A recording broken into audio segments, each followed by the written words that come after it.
नमस्कार। हमारा कार्यक्रम एक बेहतर समाज की ओर में आपका स्वागत है। दोस्तों, जीवन बिना उद्देश्य के कोई मायने नहीं रखता, और अगर इंसान अपने उद्देश्य को पाने के लिए प्रयास न करे तो उद्देश्य का होना ना होना कोई मायने नहीं रखता। लाहौरी जन के सुनीता ज़रा अलग है। वो कथनी में कम, करनी में ज़्यादा विश्वास रखती है। सुनीता से मिलने के लिए आइए चलते हैं अपने पहले भाग की ओर, जो है मेरा गांव।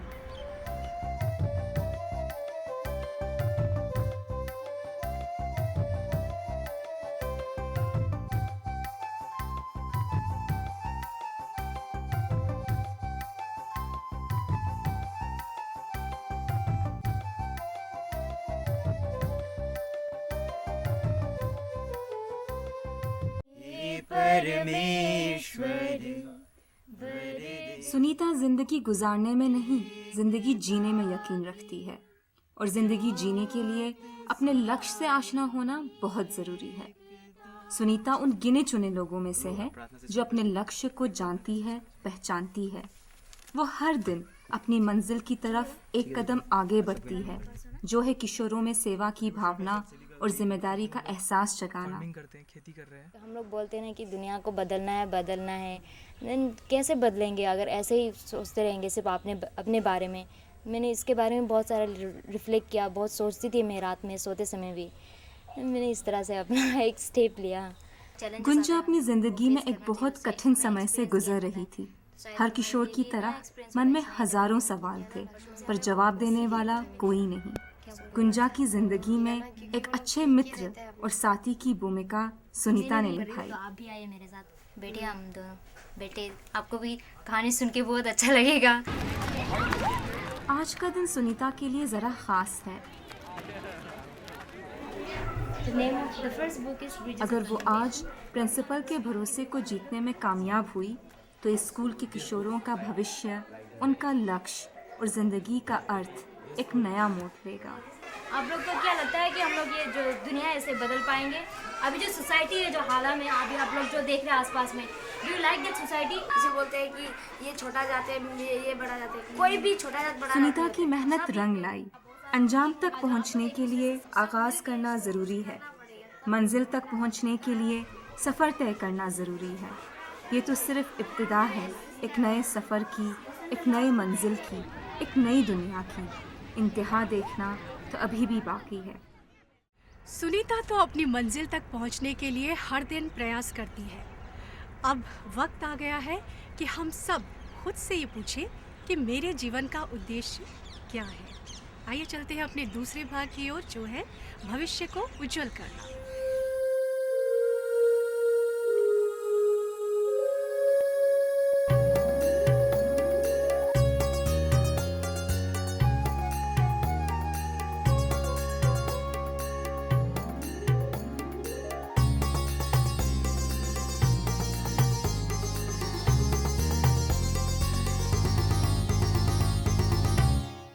हमेशा से ये माना जाता रहा है कि जो आदतें किशोरावस्था में प्राप्त होती हैं वो ज़िंदगी भर साथ नहीं छोड़ती, चाहे वो अच्छी हो या फिर बुरी।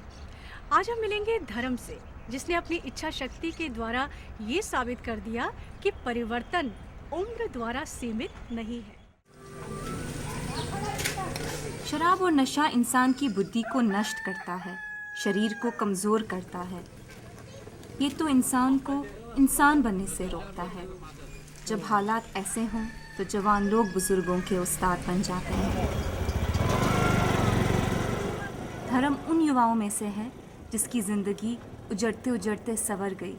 जो धर्म शराब के दलदल में डूबा हुआ था, आज वो धर्म अपनी इच्छा शक्ति के कारण अपनी खुदी से आशना है।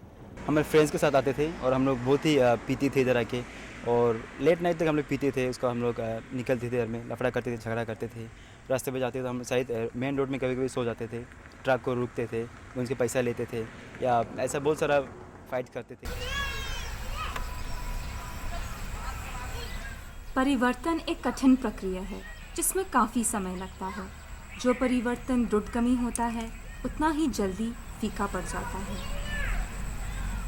जहाँ तक मेरा एक्सपीरियंस रहा है, मैं कहूँगा कि ये गलत है कि एक इंसान अपने आप को बदल सकता है या वो किसी इंसान का दिल को परिवर्तन कर सकता है। हालांकि हम जहाँ तक कुछ लोगों को कुछ देर के लिए कन्विंस कर सकते हैं बहुत अच्छी अच्छी बातें बोल के, लेकिन हम किसी का दिल को परिवर्तन नहीं कर सकते। मुझे जितने भी लोगों ने गाइड किया, जितने भी मेरा साथ दिया, सभी लोगों ने उनके स्टाइल से मुझे, उनके तरीक़ा से मुझे गाइड किया, उनको स्टाइल से इंकरेज किया। लेकिन सभी का जो तरीका था, सभी का जो स्टाइल था, मुझे जो गाइड करने में, वहाँ पर मैं हमेशा लगातार मुझे एक चीज़ देखने को मिला, वो ही ईश्वर का शब्द, ईश्वर का बाणी।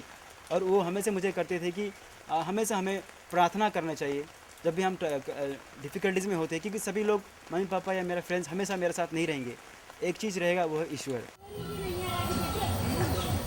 अच्छे दोस्त ईश्वर के वरदान होते हैं। जब अंधेरों में धर्म के साये ने तक उसका साथ छोड़ दिया था, तो वीर ने धर्म का हाथ थाम लिया, कभी भाई तो कभी दोस्त के रूप में।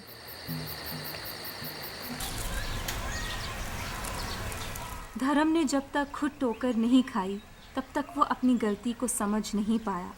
इसीलिए आज धर्म की ये कोशिश रहती है कि बाकी युवा उसकी गलती से सबक लें। जिस दर्द और रंजिश से वो गुजरा, किसी और को सहना ना पड़े।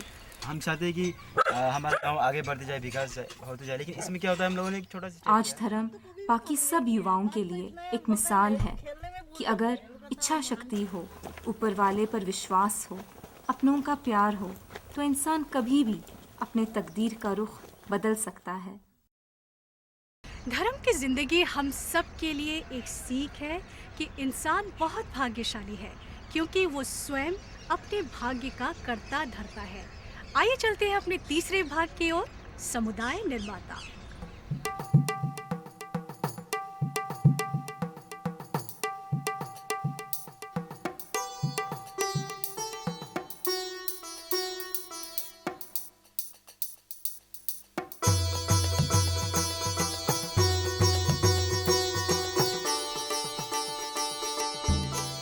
दोस्तों, जीवन की डगर आसान नहीं है। कभी हार है तो कभी जीत। लेकिन कुछ लोग ऐसे होते हैं जो हार कर भी हार नहीं मानते। वो बीते हुए कल के लिए नहीं, आने वाले पल के लिए जीते हैं। आइए मिलते हैं रूपा से, जो हर दिन ये प्रयास करती है कि उसका समुदाय प्रगति की रीत को अपनाए। दो जा में ड्रॉ किया रहा वो दो। लाहौरी जन के ये 30 बच्चे आज अपनी छुट्टी के दिन सांझ सवेरे मिलकर बैनर्स बनाने में जुटे हुए हैं, क्योंकि कुछ ही घंटों में ये बच्चे रैली निकालेंगे और इस माध्यम से अपने समाज के लोगों को समझाएंगे कि पर्यावरण की सुरक्षा के लिए पेड़ पौधों को सुरक्षित रखना कितना जरूरी है। इस पूरे कार्य को अंजाम देने के लिए इनका साथ दे रही है रूपा, जो इन बच्चों की मित्र है और विवेकशील सलाहकार भी। वो हमेशा इन बच्चों को प्रोत्साहित करती है और इनकी गलतियों को नज़रअंदाज करके इनकी उपलब्धियों पर जोर देती है। आज ये बच्चे रूपा के सहयोग के साथ रैली निकालने में सफल हुए हैं। Don't understood ना? देखने वाले हैरान हैं कि इस झुलसती गर्मी में भी इन बच्चों के इरादे कितने मजबूत हैं। लोगों में ये अवेयरनेस जगाना चाहते हैं कि लाइक पेड़ काटने से क्या क्या नुकसान होते हैं, लैंडस्लाइड, लाइक ग्लोबल वार्मिंग। तो इस वजह से हम लोग ये मार्च कर रहे हैं कि मतलब लोगों को हम लोग बता सकें कि पेड़ कितना इम्पोर्टेंट है हमारे लिए। पिछले साल की बाढ़ रूपा और उसके गांव वालों के लिए बहुत भारी साबित हुई। वो सैलाब सब कुछ बहाकर ले गया। इन सब तबाहियों के पीछे सिर्फ एक कारण है, और वो है पेड़ पौधों की कमी। 20 साल पहले घने जंगलों की वजह से आसाम का नक्शा हरा भरा दिखता था, पर इंसान इतना खुदगर्ज है कि उसने इन पेड़ पौधों को काट लिया। आसाम तकरीबन अपने 61% जंगलों को खो चुका है। और माटी के ये माटी जो है पेड़ काटने के बाद ये मिट्टी लोग जो बहुत नरम हो जाता है, सॉफ्ट हो जाता है, तो थोड़ा भी बारिश आने के बाद वो बहकर चला जाता है। तो इस वजह से मतलब ये मेन रीज़न फ्लड आने का। रूपा हर हफ्ते तकरीबन 20 बच्चों के लिए साक्षरता क्लास लेती है, क्योंकि रूपा जानती है कि ज्ञान बांटने से बढ़ता है और ना बांटो तो घटता है। रूपा समझ चुकी है कि बीता हुआ कल उसके हाथ में नहीं है, पर आने वाला पल उसकी मुट्ठी में है। उसकी यही कोशिश रहती है कि वो अपने समाज में जागरूकता लाए, और इसके लिए ज़रूरत है ऊर्जा की, जो इन बच्चों में मौजूद है। रूपा का काम है इनकी ऊर्जा को उजागर करना, क्योंकि नए विश्व के निर्माण का कार्य हमारे अपने समुदाय से शुरू होता है। बात चाहे रूपा की हो, सुनीता की या फिर धर्म की, एक बात तो स्पष्ट है कि इन तीनों की इच्छा शक्ति इतनी मजबूत है कि इन्होंने बिना किसी गिले शिकवे के जिंदगी की हर चुनौती को गले लगाया। इसीलिए जिंदगी आज इन्हें गले लगा रही है।